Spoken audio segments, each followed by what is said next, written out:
আজ দক্ষিণবঙ্গের সব জেলাতেই হালকা থেকে মাঝারি বৃষ্টিপাতের সম্ভাবনা রয়েছে। সঙ্গে 40 থেকে 50 কিলোমিটার গতিতে ঝড়ের সম্ভাবনা।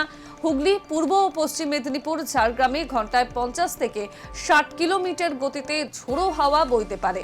ওই 4 জেলায় কমলা সতর্কতা জারি করা হয়েছে। অন্যদিকে বাকি জেলায় জারি হয়েছে হলুদ সতর্কতা। আজ উত্তরবঙ্গের 8 জেলায় ঝড় বৃষ্টির জন্য হলুদ সতর্কতা জারি। বিগত কয়েকদিন ধরেই আবহাওয়ার পরিবর্তন লক্ষ্য করা যাচ্ছে। গত পরশুর দিনের মুষলধারে বৃষ্টি আর তার জেরে এক ধাক্কায় তাপমাত্রা বেশ খানিকটা নেমেছে। গতকালের পর আজও দক্ষিণবঙ্গ জুড়ে বৃষ্টির পূর্বাভাস, সঙ্গে 40 থেকে 50 কিলোমিটার বেগে ঝড়ের সম্ভাবনা।